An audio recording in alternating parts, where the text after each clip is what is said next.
श्रीगणेशाय नमः। अथ श्रीगणेश अष्टकम्। एकदन्तं महाकायं तप्तकाञ्चनसन्निभं लम्बोदरं विशालाक्षं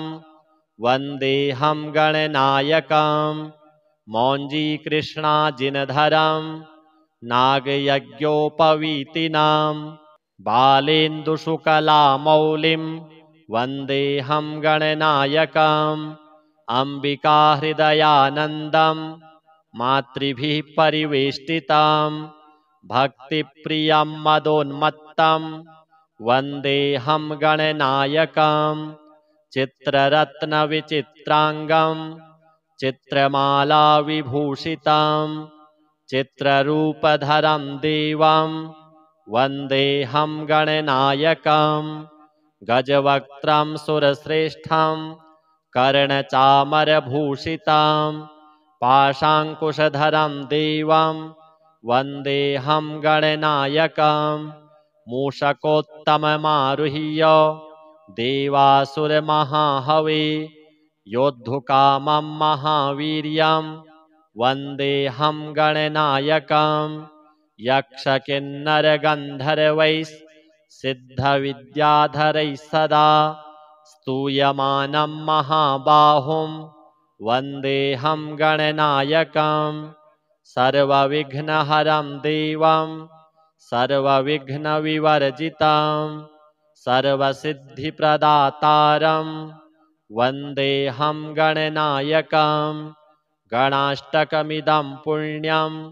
यः पठेत् सततं नरः सिद्ध्यन्ति सर्वकार्याणि विद्यावान् धनवान् भवेत्। अथ श्री गणपति अथर्वशीर्षम्। हरिः ओम नमस्ते गणपतये त्वमेव प्रत्यक्षं तत्त्वमसि त्वमेव केवलं कर्तासि त्वमेव केवलं धर्तासि त्वमेव केवलं हर्तासि त्वमेव सर्वं खलविदं ब्रह्मासि त्वं साक्षादात्मासि नित्यं ऋतं वच्मि सत्यं वच्मि अवत्वं माम् अववक्तारम् अवश्रोतारम् अवदातारम् अवधातारम् अवानूचानमवशिष्याम् अवपश्चात्तात् अवपुरस्तात् अवोत्तरात्तात् अवदक्षिणात्तात् अवचोर्ध्वात्तात् अवाधरात्तात् सर्वतो मां पाहि पाहि समन्तात्। त्वं वाङ्मयस्त्वं चिन्मयः त्वमानन्दमयस्त्वं ब्रह्ममयः त्वं सच्चिदानन्दाद्वितीयोऽसि त्वं प्रत्यक्षं ब्रह्मासि त्वं ज्ञानमयो विज्ञानमयोऽसि। सर्वं जगदिदं त्वत्तो जायते सर्वं जगदिदं त्वत्तस्तिष्ठति सर्वं जगदिदं त्वयि लयमिष्यति सर्वं जगदिदं त्वयि प्रत्येति। त्वं भूमिरापो नलो नीलो नभः त्वं चत्वारि वाक्पदानि त्वं गुणत्रयातीतः त्वं वस्थात्रयातीतः त्वं देहत्रयातीतः त्वं कालत्रयातीतः त्वं मूलाधारस्थितोऽसि नित्यं त्वं शक्तित्रयात्मकः त्वां योगिनो ध्यायन्ति नित्यं त्वं ब्रह्मा त्वं विष्णुस्त्वं रुद्रस्त्वं इन्द्रस्त्वं अग्निस्त्वं वायुस्त्वं सूर्यस्त्वं चन्द्रमास्त्वं ब्रह्म भूर्भुवः स्वरों। गणादिं पूर्वमुच्चार्य वर्णादिं तदनन्तरम् अनुस्वारः परतरः अर्धेन्दुलसितं तारेण ऋद्धम् एतत्तव मनुस्वरूपं। गकारः पूर्वरूपम् अकारो मध्यमरूपम् अनुस्वारश्चान्त्यरूपम् बिन्दुरुत्तररूपम्। नादः सन्धानं संहिता सन्धिः सैषा गणेशविद्या गणकऋषिः निःसृद्गायत्रीच्छन्दः गणपतिर्देवता। ॐ गं गणपतये नमः। एकदन्ताय विद्महे वक्रतुण्डाय धीमहि तन्नो दन्तिः प्रचोदयात् एकदन्तं चतुरहस्तं पाशमङ्कुशधारिणं रदं च वरदं हस्तैर्बिभ्राणं मूषकध्वजं रक्तं लम्बोदरं शूर्प कर्णकं रक्तवाससं रक्तगन्धानुलिप्ताङ्गं रक्तपुष्पैः सुपूजितां भक्तानुकम्पिनं देवं जगत्कारणमच्युताम् आविर्भूतं च सृष्ट्यादौ प्रकृतेः पुरुषात् परम् एवं ध्यायति यो नित्यं स योगी योगिनां वरः नमो व्रातपतये नमो गणपतये नमः प्रमथपतये नमस्तेस्तु लम्बोदरायैकदन्ताय विघ्ननाशिने शिवसुताय श्रीवरदमूर्तये नमो नमः एतदथर्वशीर्षं योधीते स ब्रह्मभूयाय कल्पते स सर्वतः सुखमेधते स सर्वविघ्नैर्न बाध्यते स पञ्चमहापापात् प्रमुच्यते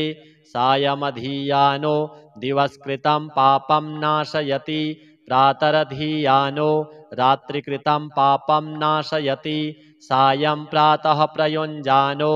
अपापो भवति सर्वत्राधीयानोपविघ्नो भवति धर्मार्थकाममोक्षं च विन्दति इदमथर्वशीर्षमशिष्याय न देयं यो यदि मोहाद्दास्यति स पापीयान् भवति सहस्रावर्तनात् यं यं काममधीते तं तमनेन साधयेत् अनेन गणपतिमभिषिञ्चति स वाग्मी भवति चतुर्थ्यामनश्नं जपति स विद्यावान् भवति स यशोवान् भवति इत्यथर्वणवाक्यं ब्रह्माद्यावर्णं विद्यात् न बिभेति कदाचनेति यो दूर्वाङ्कुरैर्यजति स वैश्रवणोपमो भवति यो लाजैर्यजति स यशोवान् भवति स मेधावान् भवति यो मोदकसहस्रेण यजति स वाञ्छितफलमवाप्नोति यः साध्यसमिद्भिर्यजति स सर्वं लभते स सर्वं लभते अष्टौ ब्राह्मणान् सम्यग्राहयित्वा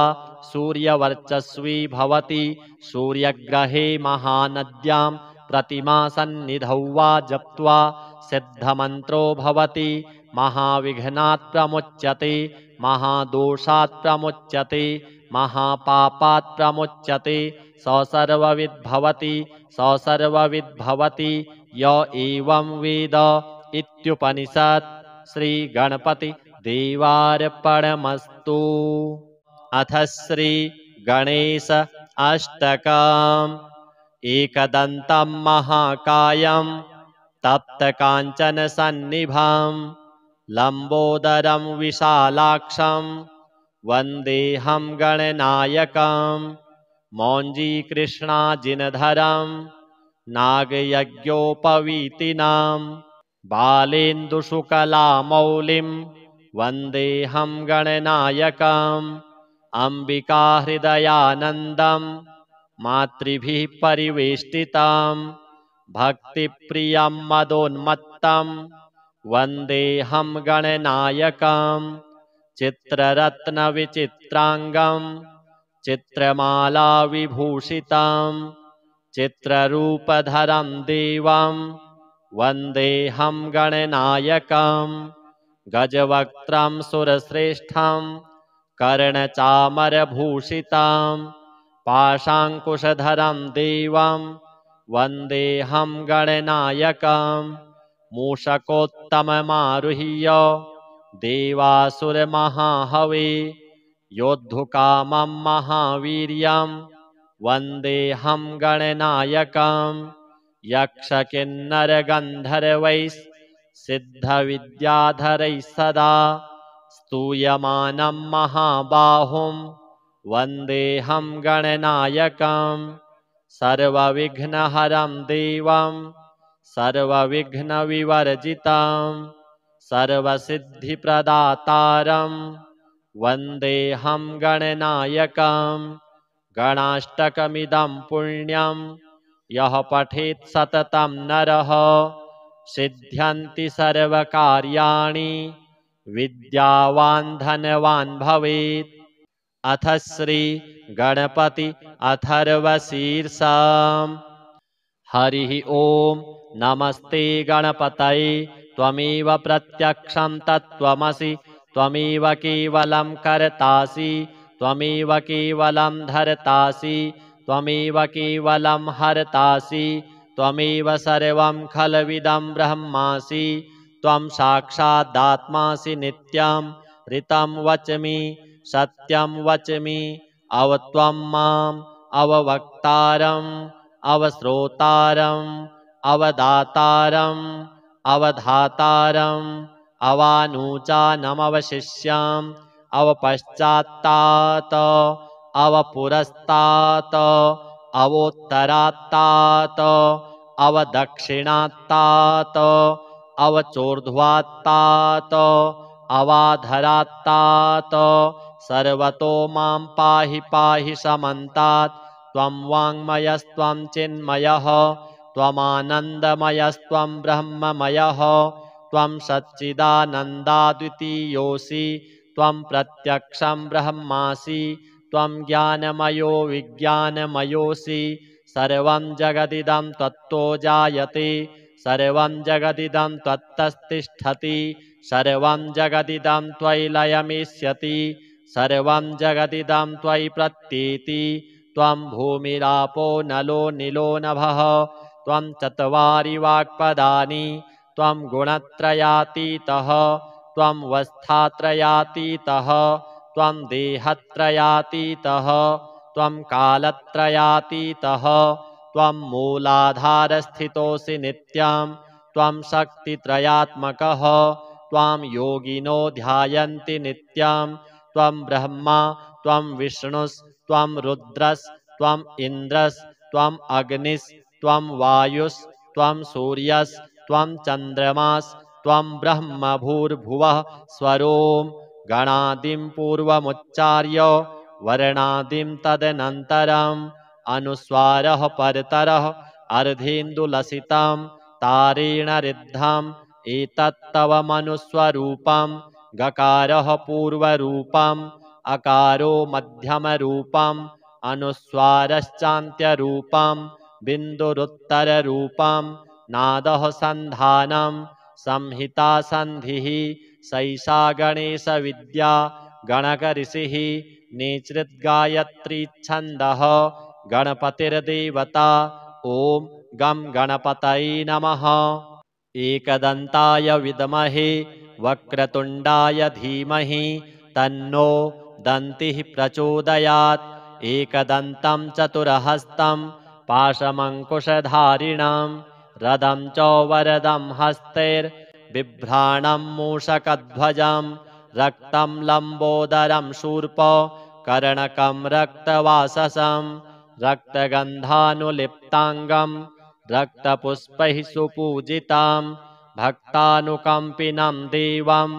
जगत्कारणमच्युताम् आविर्भूतं च सृष्ट्यादौ प्रकृतेः पुरुषात् परम् एवं ध्यायति यो नित्यं स योगी योगिनां वरः। नमो व्रातपतये नमो गणपतये नमः प्रमथपतये नमस्तेस्तु लम्बोदरायैकदन्ताय विघ्ननाशिने शिवसुताय श्रीवरदमूर्तये नमो नमः। एतदथर्वशीर्षं योधीते स ब्रह्म भूयाय कल्पते स सर्वतः सुखमेधते स सर्वविघ्नैर्न बाध्यते स पञ्चमहापापात् प्रमुच्यते सायमधीयानो दिवस्कृतं पापं नाशयति प्रातरधीयानो रात्रिकृतं पापं नाशयति सायं प्रातः प्रयुञ्जानो अपापो भवति सर्वत्राधीयानोपविघ्नो भवति धर्मार्थकाममोक्षं च विन्दति। इदमथर्वशीर्षमशिष्याय न देयं यो यदि मोहाद्दास्यति स पापीयान् भवति सहस्रावर्तनात् यं यं काममधीते तं तमनेन साधयेत् अनेन गणपतिमभिषिञ्चति स वाग्मी भवति चतुर्थ्यामनश्नं जपति स विद्यावान् भवति स यशोवान् भवति इत्यथर्वणवाक्यं ब्रह्माद्यावरणं विद्यात् न बिभेति कदाचनेति यो दूर्वाङ्कुरैर्यजति स वैश्रवणोपमो भवति यो लाजैर्यजति स यशोवान् भवति स मेधावान् भवति यो मोदकसहस्रेण यजति स वाञ्छितफलमवाप्नोति यः साध्यसमिद्भिर्यजति स सर्वं लभते स सर्वं लभते अष्टौ ब्राह्मणान् सम्यग्राहयित्वा सूर्यवर्चस्वी भवति सूर्यग्रहे महानद्यां प्रतिमासन्निधौ वा जप्त्वा सिद्धमन्त्रो भवति महाविघ्नात् प्रमुच्यते महादोषात् प्रमुच्यते महापापात् प्रमुच्यते स सर्वविद् भवति स सर्वविद् भवति य एवं वेद इत्युपनिषत् श्री गणपति देवार्पणमस्तु। अथ श्री गणेश अष्टकम्। एकदन्तं महाकायं तप्तकाञ्चन सन्निभं लम्बोदरं विशालाक्षं वन्देऽहं गणनायकं मौञ्जीकृष्णाजिनधरं नागयज्ञोपवीतिनां बालेन्दुशुकलामौलिं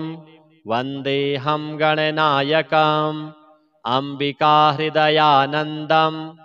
मातृभिः परिवेष्टितं भक्तिप्रियं मदोन्मत्तं वन्देऽहं गणनायकं चित्ररत्नविचित्राङ्गं चित्रमालाविभूषितं चित्ररूपधरं देवं वन्देऽहं गणनायकं गजवक्त्रं सुरश्रेष्ठं कर्णचामरभूषितं पाशाङ्कुशधरं देवं वन्देऽहं गणनायकं मूषकोत्तममारुह्य देवासुरमहाहवे योद्धुकामं महावीर्यं वन्देऽहं गणनायकं यक्षकिन्नरगन्धर्वैः सिद्धविद्याधरैः सदा स्तूयमानं महाबाहुं वन्देऽहं गणनायकं सर्वविघ्नहरं देवं सर्वविघ्नविवर्जितं सर्वसिद्धिप्रदातारं वन्देऽहं गणनायकं गणाष्टकमिदं पुण्यं यः पठेत् सततं नरः सिद्ध्यन्ति सर्वकार्याणि विद्यावान् धनवान् भवेत्। अथ श्री गणपति अथर्वशीर्षम्। हरिः ओम नमस्ते गणपतये त्वमेव प्रत्यक्षं तत्त्वमसि त्वमेव केवलं कर्तासि त्वमेव केवलं धर्तासि त्वमेव केवलं हर्तासि त्वमेव सर्वं खलविदं ब्रह्मासि त्वं साक्षादात्मासि नित्यं ऋतं वच्मि सत्यं वच्मि अवत्वं माम् अववक्तारम् अवश्रोतारम् अवदातारम् अवधातारम् अवानुचानमवशिष्याम् अवपश्चात्तात् अवपुरस्तात् अवोत्तरात्तात् अवदक्षिणात्तात् अवचोर्ध्वात्तात् अवाधरात्तात् सर्वतो मां पाहि पाहि समन्तात् त्वं वाङ्मयस्त्वं चिन्मयः त्वमानन्दमयस्त्वं ब्रह्ममयः त्वं सच्चिदानन्दाद्वितीयोऽसि त्वं प्रत्यक्षं ब्रह्मासि त्वं ज्ञानमयो विज्ञानमयोऽसि सर्वं जगदिदं त्वत्तो जायते सर्वं जगदिदं त्वत्तस्तिष्ठति सर्वं जगदिदं त्वयि लयमिष्यति सर्वं जगदिदं त्वयि प्रत्येति त्वं भूमिरापो नलो नीलो नभः त्वं चत्वारि वाक्पदानि त्वं गुणत्रयातीतः त्वं वस्थात्रयातीतः त्वं देहत्रयातीतः त्वं कालत्रयातीतः त्वं मूलाधारस्थितोऽसि नित्यं त्वं शक्तित्रयात्मकः त्वां योगिनो ध्यायन्ति नित्यं त्वं ब्रह्मा त्वं विष्णुस्त्वं रुद्रस्त्वम् इन्द्रस्त्वम् अग्निस्त्वं वायुस्त्वं सूर्यस्त्वं चन्द्रमास्त्वं ब्रह्म भूर्भुवः स्वरों गणादिं पूर्वमुच्चार्य वर्णादिं तदनन्तरम् अनुस्वारः परतरः अर्धेन्दुलसितं तारेण रिद्धम् एतत्तव मनुस्वरूपं गकारः पूर्वरूपम् अकारो मध्यमरूपम् अनुस्वारश्चान्त्यरूपम् बिन्दुरुत्तररूपम् नादः सन्धानं संहिता सन्धिः सैषा गणेशविद्या गणकऋषिः नेचृद्गायत्रीच्छन्दः गणपतिर्देवता ॐ गं गणपतये नमः। एकदन्ताय विद्महे वक्रतुण्डाय धीमहि तन्नो दन्तिः प्रचोदयात् एकदन्तं चतुरहस्तं पाशमङ्कुशधारिणं रदं च वरदं हस्तैर्बिभ्राणं मूषकध्वजं रक्तं लम्बोदरं शूर्प कर्णकं रक्तवाससं रक्तगन्धानुलिप्ताङ्गं रक्तपुष्पैः सुपूजितां भक्तानुकम्पिनं देवं जगत्कारणमच्युताम् आविर्भूतं च सृष्ट्यादौ प्रकृतेः पुरुषात् परम् एवं ध्यायति यो नित्यं स योगी योगिनां वरः। नमो व्रातपतये नमो गणपतये नमः प्रमथपतये नमस्तेस्तु लम्बोदरायैकदन्ताय विघ्ननाशिने शिवसुताय श्रीवरदमूर्तये नमो नमः। एतदथर्वशीर्षं योधीते स ब्रह्म भूयाय कल्पते स सर्वतः सुखमेधते स सर्वविघ्नैर्न बाध्यते स पञ्चमहापापात् प्रमुच्यते सायमधीयानो दिवस्कृतं पापं नाशयति प्रातरधीयानो रात्रिकृतं पापं नाशयति सायं प्रातः प्रयुञ्जानो अपापो भवति सर्वत्राधीयानोपविघ्नो भवति धर्मार्थकाममोक्षं च विन्दति। इदमथर्वशीर्षमशिष्याय न देयं यो यदि मोहाद्दास्यति स पापीयान् भवति सहस्रावर्तनात् यं यं काममधीते तं तमनेन साधयेत् अनेन गणपतिमभिषिञ्चति स वाग्मी भवति चतुर्थ्यामनश्नं जपति स विद्यावान् भवति स यशोवान् भवति इत्यथर्वणवाक्यं ब्रह्माद्यावरणं विद्यात् न बिभेति कदाचनेति यो दूर्वाङ्कुरैर्यजति स वैश्रवणोपमो भवति यो लाजैर्यजति स यशोवान् भवति स मेधावान् भवति यो मोदकसहस्रेण यजति स वाञ्छितफलमवाप्नोति यः साध्यसमिद्भिर्यजति स सर्वं लभते स सर्वं लभते। अष्टौ ब्राह्मणान् सम्यग्राहयित्वा सूर्यवर्चस्वी भवति सूर्यग्रहे महानद्यां प्रतिमासन्निधौ वा जप्त्वा सिद्धमन्त्रो भवति महाविघ्नात् प्रमुच्यते महादोषात् प्रमुच्यते महापापात् प्रमुच्यते स सर्वविद्भवति स सर्वविद्भवति य एवं वेद इत्युपनिषत्। श्रीगणपति देवार्पणमस्तु। अथ श्री गणेश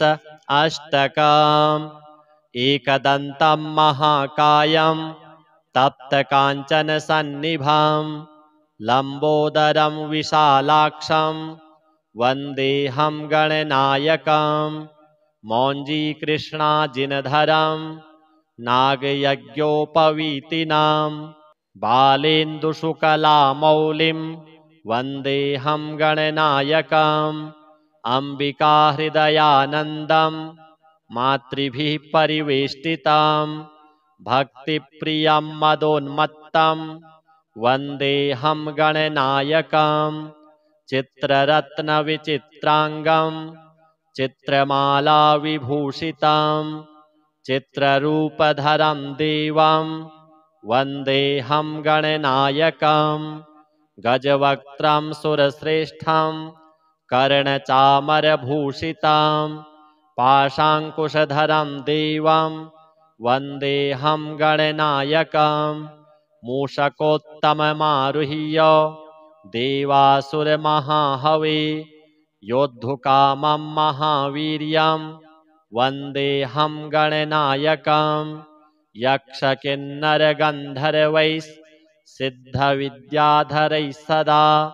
स्तूयमानं महाबाहुं वन्देऽहं गणनायकं सर्वविघ्नहरं देवं सर्वविघ्नविवर्जितं सर्वसिद्धिप्रदातारं वन्देऽहं गणनायकं गणाष्टकमिदं पुण्यं यः पठेत् सततं नरः सिद्ध्यन्ति सर्वकार्याणि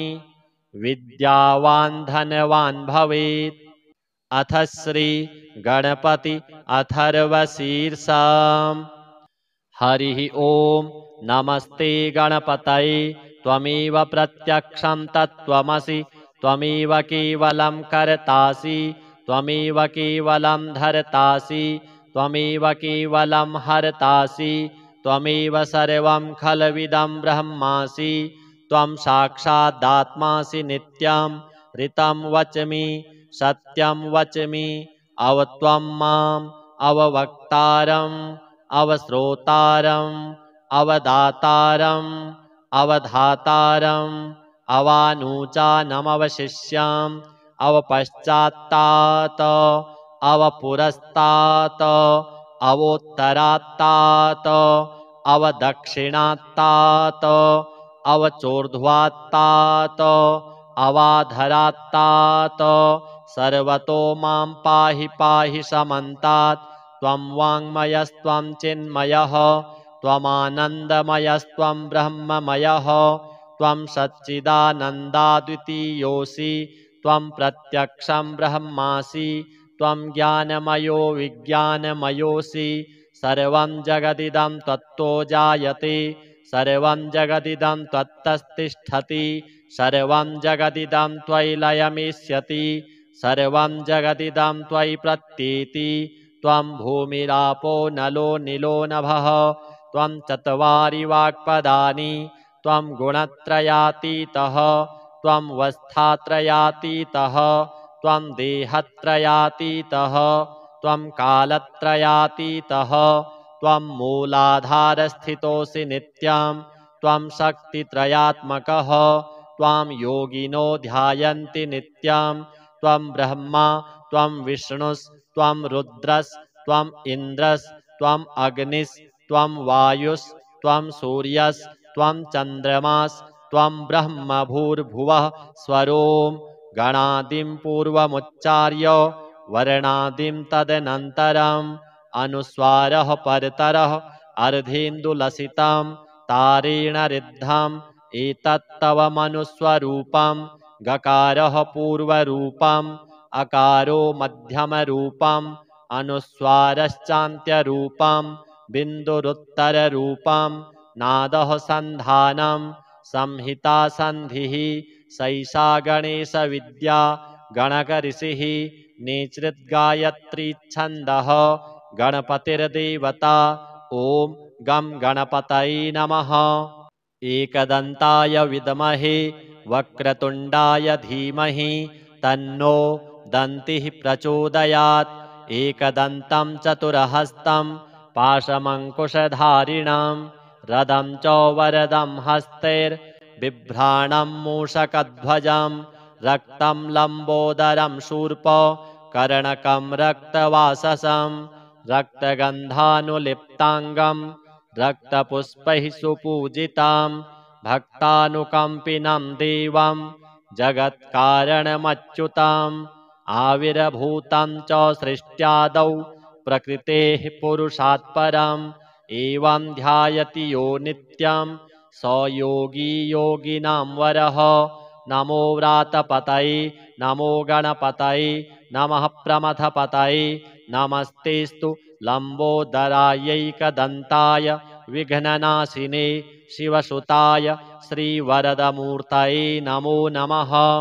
एतदथर्वशीर्षं योधीते स ब्रह्म भूयाय कल्पते स सर्वतः सुखमेधते स सर्वविघ्नैर्न बाध्यते स पञ्चमहापापात् प्रमुच्यते सायमधीयानो दिवसकृतं पापं नाशयति प्रातरधीयानो रात्रिकृतं पापं नाशयति सायं प्रातः प्रयुञ्जानो अपापो भवति सर्वत्राधीयानोपविघ्नो भवति धर्मार्थकाममोक्षं च विन्दति। इदमथर्वशीर्षमशिष्याय न देयं यो यदि मोहाद्दास्यति स पापीयान् भवति सहस्रावर्तनात् यं यं काममधीते तं तमनेन साधयेत् अनेन गणपतिमभिषिञ्चति स वाग्मी भवति चतुर्थ्यामनश्नं जपति स विद्यावान् भवति स यशोवान् भवति इत्यथर्वणवाक्यं ब्रह्माद्यावरणं विद्यात् न बिभेति कदाचनेति यो दूर्वाङ्कुरैर्यजति स वैश्रवणोपमो भवति यो लाजैर्यजति स यशोवान् भवति स मेधावान् भवति यो मोदकसहस्रेण यजति स वाञ्छितफलमवाप्नोति यः साध्यसमिद्भिर्यजति स सर्वं लभते स सर्वं लभते। अष्टौ ब्राह्मणान् सम्यग्राहयित्वा सूर्यवर्चस्वी भवति सूर्यग्रहे महानद्यां प्रतिमासन्निधौ वा जप्त्वा सिद्धमन्त्रो भवति महाविघ्नात् प्रमुच्यते महादोषात् प्रमुच्यते महापापात् प्रमुच्यते स सर्वविद्भवति स सर्वविद्भवति य एवं वेद इत्युपनिषत्। श्रीगणपति देवार्पणमस्तु। अथ श्री गणेश अष्टकम्। एकदन्तं महाकायं तप्तकाञ्चनसन्निभं लम्बोदरं विशालाक्षं वन्देऽहं गणनायकं मौञ्जीकृष्णाजिनधरं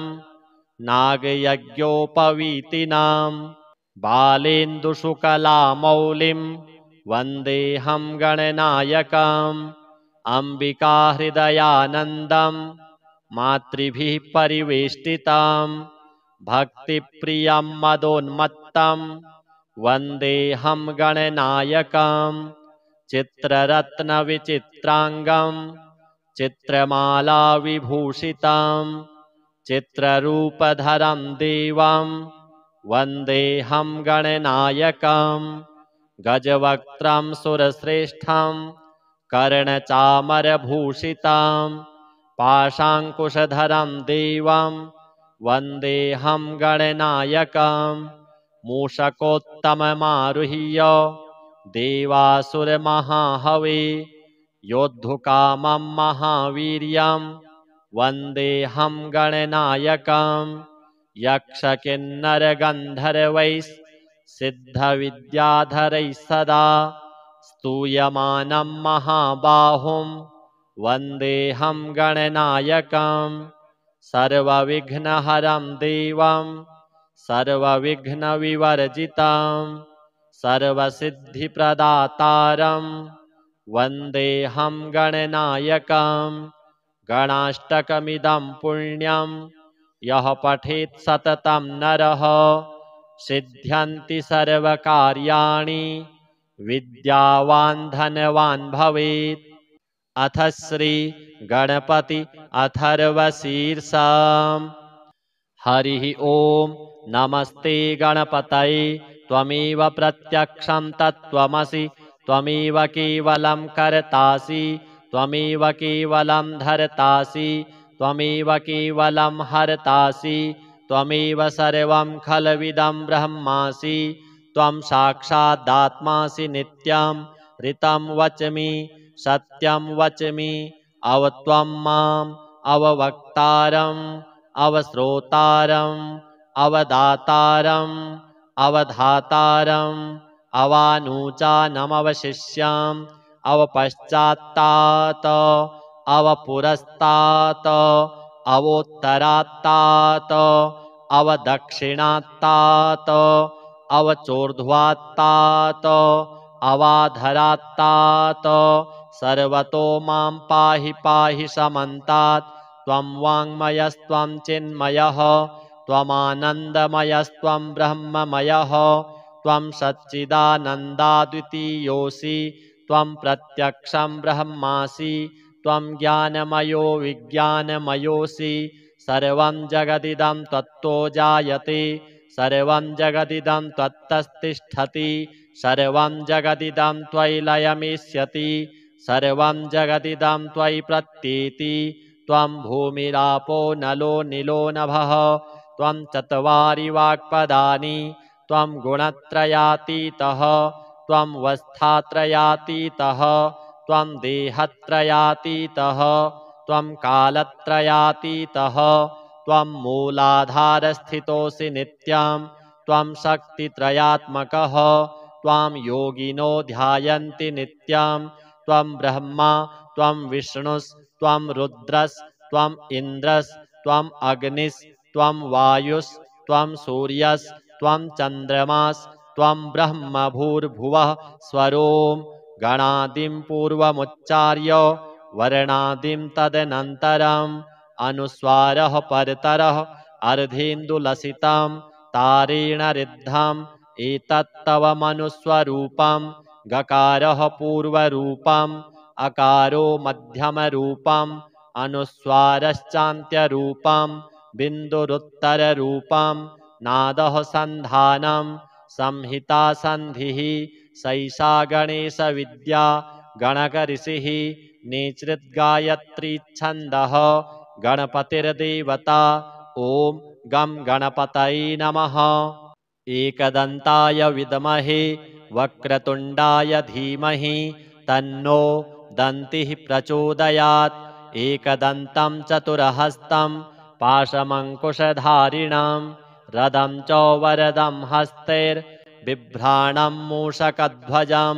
रक्तं लम्बोदरं शूर्पकर्णकं रक्तवाससं रक्तगन्धानुलिप्ताङ्गं रक्तपुष्पैः सुपूजितां भक्तानुकम्पिनं देवं जगत्कारणमच्युताम् आविर्भूतं च सृष्ट्यादौ प्रकृतेः पुरुषात् परम् एवं ध्यायति यो नित्यं स योगी योगिनां वरः। नमो व्रातपतये नमो गणपतये नमः प्रमथपतये नमस्तेस्तु लम्बोदरायैकदन्ताय विघ्ननाशिने शिवसुताय श्रीवरदमूर्तये नमो नमः। एतदथर्वशीर्षं योधीते स ब्रह्म भूयाय कल्पते स सर्वतः सुखमेधते स सर्वविघ्नैर्न बाध्यते स पञ्चमहापापात् प्रमुच्यते सायमधीयानो दिवस्कृतं पापं नाशयति प्रातरधीयानो रात्रिकृतं पापं नाशयति सायं प्रातः प्रयुञ्जानो अपापो भवति सर्वत्राधीयानोपविघ्नो भवति धर्मार्थकाममोक्षं च विन्दति। इदमथर्वशीर्षमशिष्याय न देयं यो यदि मोहाद्दास्यति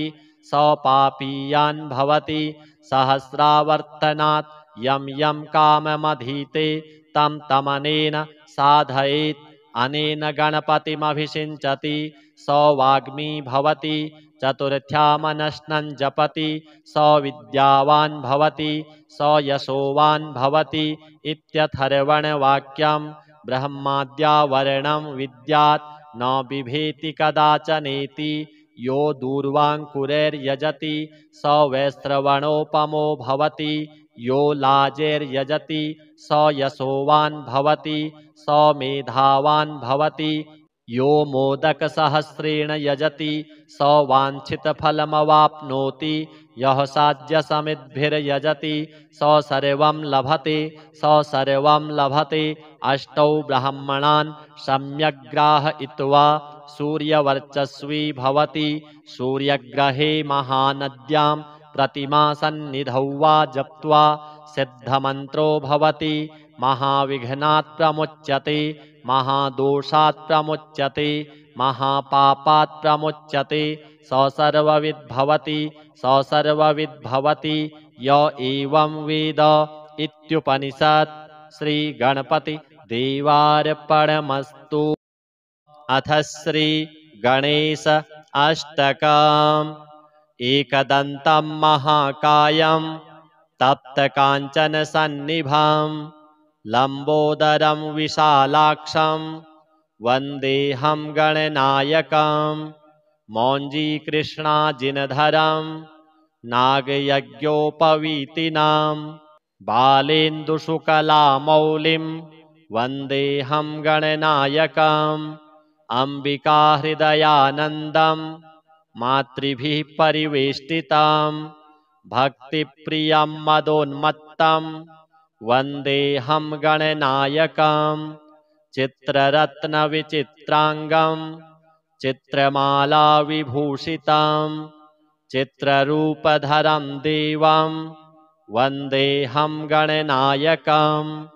गजवक्त्रं सुरश्रेष्ठं कर्णचामरभूषितं पाशाङ्कुशधरं देवं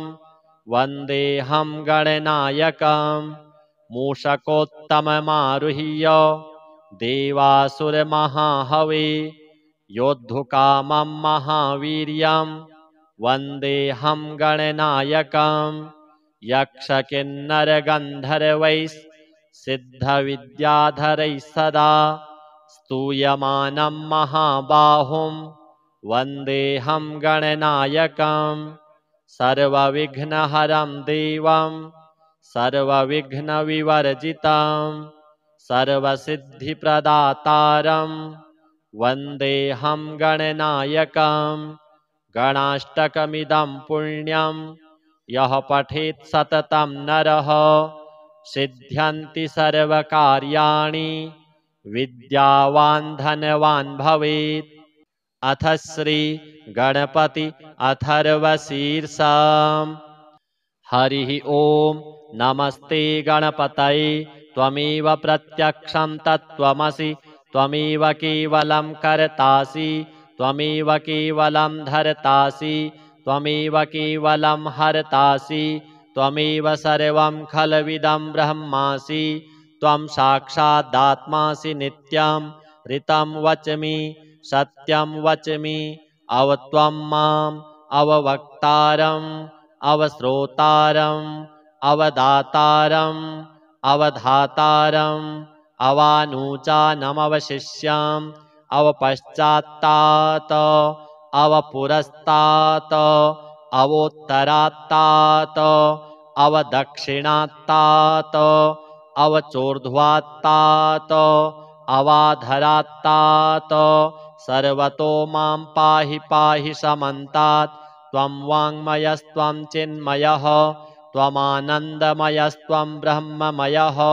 त्वं सच्चिदानन्दाद्वितीयोऽसि त्वं प्रत्यक्षं ब्रह्मासि त्वं ज्ञानमयो विज्ञानमयोऽसि सर्वं जगदिदं त्वत्तो जायते सर्वं जगदिदं त्वत्तस्तिष्ठति सर्वं जगदिदं त्वयि लयमिष्यति सर्वं जगदिदं त्वयि प्रत्येति त्वं भूमिरापो नलो नीलो नभः त्वं चत्वारि वाक्पदानि त्वं गुणत्रयातीतः त्वं वस्थात्रयातीतः त्वं देहत्रयातीतः त्वं कालत्रयातीतः त्वं मूलाधारस्थितोऽसि नित्यं त्वं शक्तित्रयात्मकः त्वां योगिनो ध्यायन्ति नित्यं त्वं ब्रह्मा त्वं विष्णुस्त्वं रुद्रस्त्वम् इन्द्रस्त्वम् अग्निस्त्वं वायुस्त्वं सूर्यस्त्वं चन्द्रमास्त्वं ब्रह्म भूर्भुवः स्वरों गणादिं पूर्वमुच्चार्य वर्णादिं तदनन्तरम् अनुस्वारः परतरः अर्धेन्दुलसितं तारेण रिद्धम् एतत्तव मनुस्वरूपं गकारः पूर्वरूपम् अकारो मध्यमरूपम् अनुस्वारश्चान्त्यरूपम् बिन्दुरुत्तररूपम् नादः सन्धानं संहिता सन्धिः सैषा गणेशविद्या गणकऋषिः नेचृद्गायत्रीच्छन्दः गणपतिर्देवता ॐ गं गणपतये नमः। एकदन्ताय विद्महे वक्रतुण्डाय धीमहि तन्नो दन्तिः प्रचोदयात्। एकदन्तं चतुरहस्तं पाशमङ्कुशधारिणं रदं च वरदं हस्तैर्बिभ्राणं मूषकध्वजं रक्तं लम्बोदरं शूर्प कर्णकं रक्तवाससं रक्तगन्धानुलिप्ताङ्गं रक्तपुष्पैः सुपूजितां भक्तानुकम्पिनं देवं जगत्कारणमच्युताम् आविर्भूतं च सृष्ट्यादौ प्रकृतेः पुरुषात् परम् एवं ध्यायति यो नित्यं स योगी योगिनां वरः। नमो व्रातपतये नमो गणपतये नमः प्रमथपतये नमस्तेस्तु लम्बोदरायैकदन्ताय विघ्ननाशिने शिवसुताय श्रीवरदमूर्तये नमो नमः। एतदथर्वशीर्षं योधीते स ब्रह्म भूयाय कल्पते स सर्वतः सुखमेधते स सर्वविघ्नैर्न बाध्यते स पञ्चमहापापात् प्रमुच्यते सायमधीयानो दिवसकृतं पापं नाशयति प्रातरधीयानो रात्रिकृतं पापं नाशयति सायं प्रातः प्रयुञ्जानो अपापो भवति सर्वत्राधीयानोपविघ्नो भवति धर्मार्थकाममोक्षं च विन्दति। इदमथर्वशीर्षमशिष्याय न देयं यो यदि मोहाद्दास्यति स पापीयान् भवति सहस्रावर्तनात् यं यं काममधीते तं तमनेन साधयेत् अनेन गणपतिमभिषिञ्चति स वाग्मी भवति चतुर्थ्यामनश्नं जपति स विद्यावान् भवति स यशोवान् भवति इत्यथर्वणवाक्यं ब्रह्माद्यावरणं विद्यात् न बिभेति कदाचनेति यो दूर्वाङ्कुरैर्यजति स वैश्रवणोपमो भवति यो लाजैर्यजति स यशोवान् भवति स मेधावान् भवति यो मोदकसहस्रेण यजति स वाञ्छितफलमवाप्नोति यः साध्यसमिद्भिर्यजति स सर्वं लभते स सर्वं लभते। अष्टौ ब्राह्मणान् सम्यग्राहयित्वा सूर्यवर्चस्वी भवति सूर्यग्रहे महानद्यां प्रतिमासन्निधौ वा जप्त्वा सिद्धमन्त्रो भवति महाविघ्नात् प्रमुच्यते महादोषात् प्रमुच्यते महापापात् प्रमुच्यते स सर्वविद् भवति य एवं वेद इत्युपनिषत्। श्रीगणपति देवार्पणमस्तु। अथ श्री गणेश अष्टकम्। एकदन्तं महाकायं तप्तकाञ्चनसन्निभं लम्बोदरं विशालाक्षं वन्देऽहं गणनायकं मौञ्जीकृष्णाजिनधरं नागयज्ञोपवीतिनां बालेन्दुशुकलामौलिं वन्देऽहं गणनायकम् अम्बिकाहृदयानन्दं मातृभिः परिवेष्टितं भक्तिप्रियं मदोन्मत्तं वन्देऽहं गणनायकं चित्ररत्नविचित्राङ्गं चित्रमालाविभूषितं चित्ररूपधरं देवं वन्देऽहं गणनायकं गजवक्त्रं सुरश्रेष्ठं कर्णचामरभूषितं पाशाङ्कुशधरं देवं वन्देऽहं गणनायकं मूषकोत्तममारुह्य देवासुरमहाहवे योद्धुकामं महावीर्यं वन्देऽहं गणनायकं यक्षकिन्नरगन्धर्वैः सिद्धविद्याधरैः सदा स्तूयमानं महाबाहुं वन्देऽहं गणनायकं सर्वविघ्नहरं देवं सर्वविघ्नविवर्जितं सर्वसिद्धिप्रदातारं वन्देऽहं गणनायकं गणाष्टकमिदं पुण्यं यः पठेत् सततं नरः सिद्ध्यन्ति सर्वकार्याणि विद्यावान् धनवान् भवेत्। अथ श्री गणपति अथर्वशीर्षम्। हरिः ओम नमस्ते गणपतये त्वमेव प्रत्यक्षं तत्त्वमसि त्वमेव केवलं कर्तासि त्वमेव केवलं धर्तासि त्वमेव केवलं हर्तासि त्वमेव सर्वं खलविदं ब्रह्मासि त्वं साक्षादात्मासि नित्यं ऋतं वच्मि सत्यं वच्मि अवत्वं माम् अववक्तारम् अवश्रोतारम् अवदातारम् अवधातारम् अवानूचानमवशिष्याम् अवपश्चात्तात् अवपुरस्तात् अवोत्तरात्तात्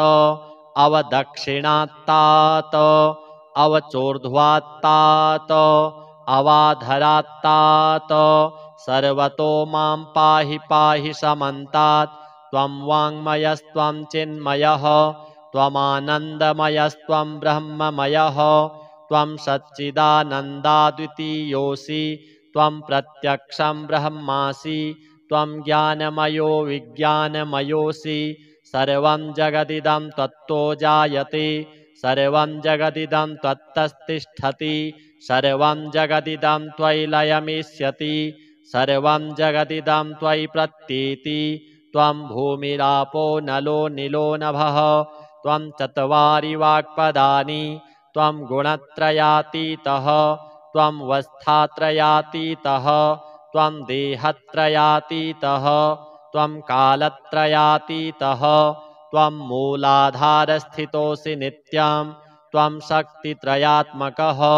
त्वां योगिनो ध्यायन्ति नित्यं त्वं ब्रह्मा त्वं विष्णुस्त्वं रुद्रस्त्वं इन्द्रस्त्वं अग्निस्त्वं वायुस्त्वं सूर्यस्त्वं चन्द्रमास्त्वं ब्रह्म भूर्भुवः स्वरों गणादिं पूर्वमुच्चार्य वर्णादिं तदनन्तरम् अनुस्वारः परतरः अर्धेन्दुलसितं तारेण ऋद्धम् एतत्तव मनुस्वरूपं गकारः पूर्वरूपम् अकारो मध्यमरूपम् अनुस्वारश्चान्त्यरूपम् बिन्दुरुत्तररूपम् नादः सन्धानं संहिता सन्धिः सैषा गणेशविद्या गणकऋषिः निश्चिद्गायत्रीच्छन्दः गणपतिर्देवता ॐ गं गणपतये नमः। एकदन्ताय विद्महे वक्रतुण्डाय धीमहि तन्नो दन्तिः प्रचोदयात्। एकदन्तं चतुरहस्तं पाशमङ्कुशधारिणं रदं च वरदं हस्तैर्बिभ्राणं मूषकध्वजं रक्तं लम्बोदरं शूर्प कर्णकं रक्तवाससं रक्तगन्धानुलिप्ताङ्गं रक्तपुष्पैः सुपूजितं भक्तानुकम्पिनं देवं जगत्कारणमच्युतम् आविर्भूतं च सृष्ट्यादौ प्रकृतेः पुरुषात् परम् एवं ध्यायति यो नित्यं स योगी योगिनां वरः। नमो व्रातपतये नमो गणपतये नमः प्रमथपतये नमस्तेस्तु लम्बोदरायैकदन्ताय विघ्ननाशिने शिवसुताय श्रीवरदमूर्तये नमो नमः। एतदथर्वशीर्षं योधीते स ब्रह्म भूयाय कल्पते स सर्वतः सुखमेधते स सर्वविघ्नैर्न बाध्यते स पञ्चमहापापात् प्रमुच्यते सायमधीयानो दिवस्कृतं पापं नाशयति प्रातरधीयानो रात्रिकृतं पापं नाशयति सायं प्रातः प्रयुञ्जानो अपापो भवति सर्वत्राधीयानोपविघ्नो भवति धर्मार्थकाममोक्षं च विन्दति इदमथर्वशीर्षमशिष्याय न देयं यो यदि मोहाद्दास्यति स पापीयान् भवति सहस्रावर्तनात् यं यं काममधीते तं तमनेन साधयेत् अनेन गणपतिमभिषिञ्चति स वाग्मी भवति चतुर्थ्यामनश्नं जपति स विद्यावान् भवति स यशोवान् भवति इत्यथर्वणवाक्यं ब्रह्माद्यावर्णं विद्यात् न बिभेति कदाचनेति यो दूर्वाङ्कुरैर्यजति स वैश्रवणोपमो भवति यो लाजैर्यजति स यशोवान् भवति स मेधावान् भवति यो मोदकसहस्रेण यजति स वाञ्छितफलमवाप्नोति यः साध्यसमिद्भिर्यजति स सर्वं लभते अष्टौ ब्राह्मणान् सम्यग्राहयित्वा सूर्यवर्चस्वी भवति सूर्यग्रहे महानद्यां प्रतिमासन्निधौ वा जप्त्वा सिद्धमन्त्रो भवति महाविघ्नात् प्रमुच्यते महादोषात् प्रमुच्यते महापापात् प्रमुच्यते स सर्वविद्भवति य एवं वेद इत्युपनिषत् श्रीगणपति देवार्पणमस्तु। अथ श्री गणेश अष्टकम्। एकदन्तं महाकायं तप्तकाञ्चन सन्निभं लम्बोदरं विशालाक्षं वन्देऽहं गणनायकं मौञ्जीकृष्णाजिनधरं नागयज्ञोपवीतिनां बालेन्दुशुकलामौलिं वन्देऽहं गणनायकम् अम्बिकाहृदयानन्दं मातृभिः परिवेष्टितं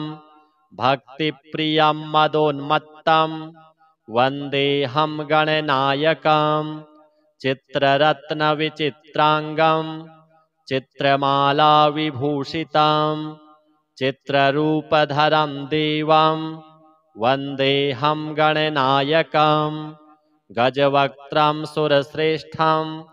कर्णचामरभूषितं पाशाङ्कुशधरं देवं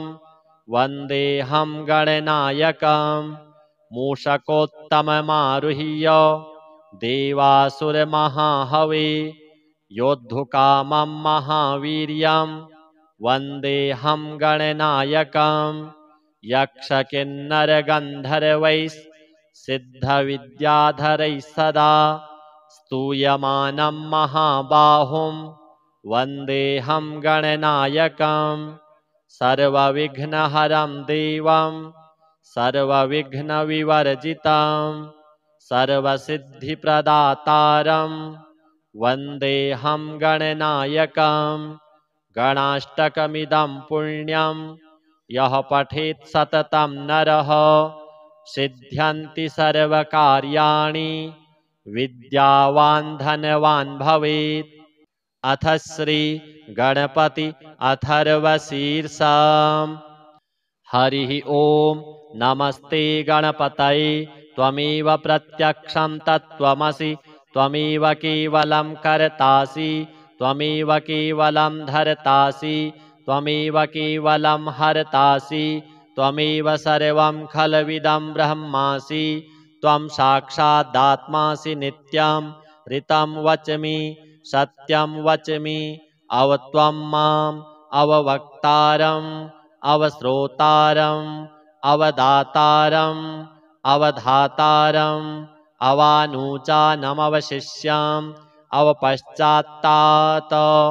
अवपुरस्तात् अवोत्तरात्तात् अवदक्षिणात्तात् अवचोर्ध्वात्तात् अवाधरात्तात् सर्वतो मां पाहि पाहि समन्तात् त्वं वाङ्मयस्त्वं चिन्मयः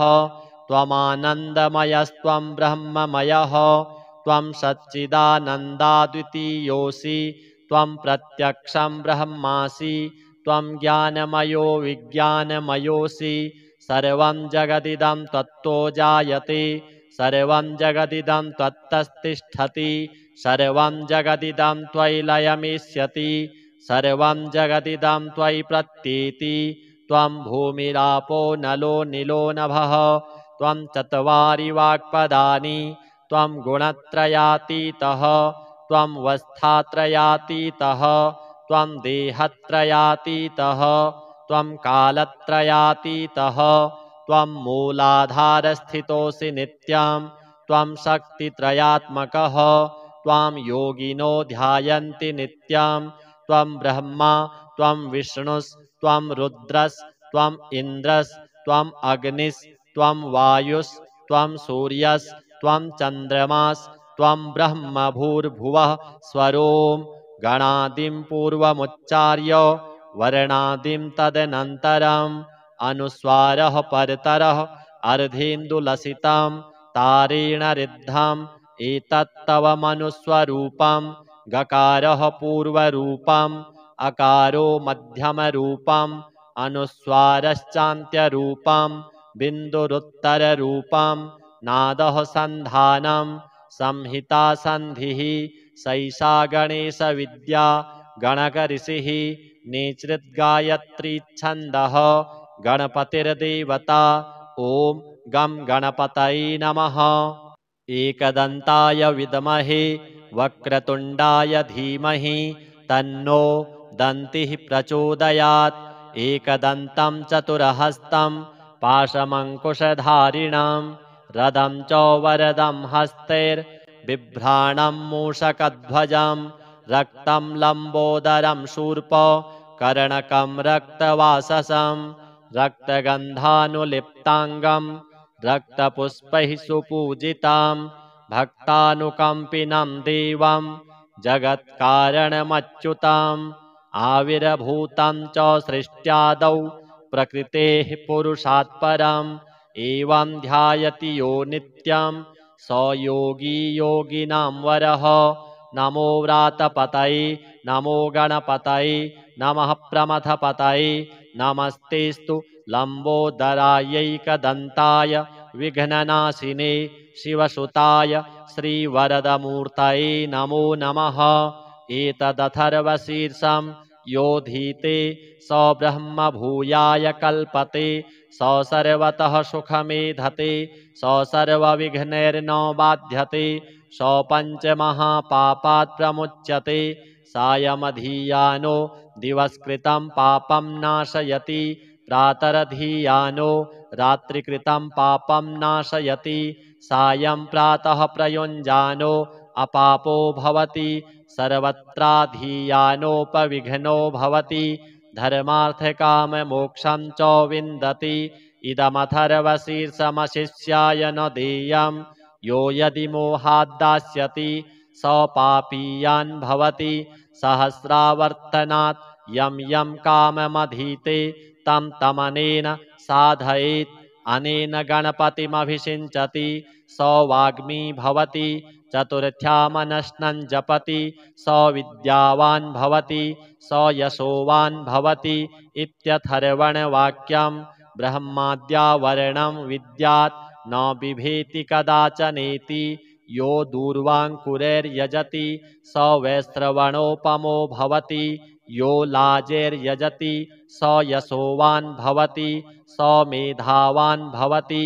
यो मोदकसहस्रेण यजति स वाञ्छितफलमवाप्नोति यः साध्यसमिद्भिर्यजति स सर्वं लभते स सर्वं लभते। अष्टौ ब्राह्मणान् सम्यग्राहयित्वा सूर्यवर्चस्वी भवति सूर्यग्रहे महानद्यां प्रतिमासन्निधौ वा जप्त्वा सिद्धमन्त्रो भवति महाविघ्नात् प्रमुच्यते महादोषात् प्रमुच्यते महापापात् प्रमुच्यते स सर्वविद्भवति स सर्वविद्भवति य एवं वेद इत्युपनिषत्। श्रीगणपति देवार्पणमस्तु।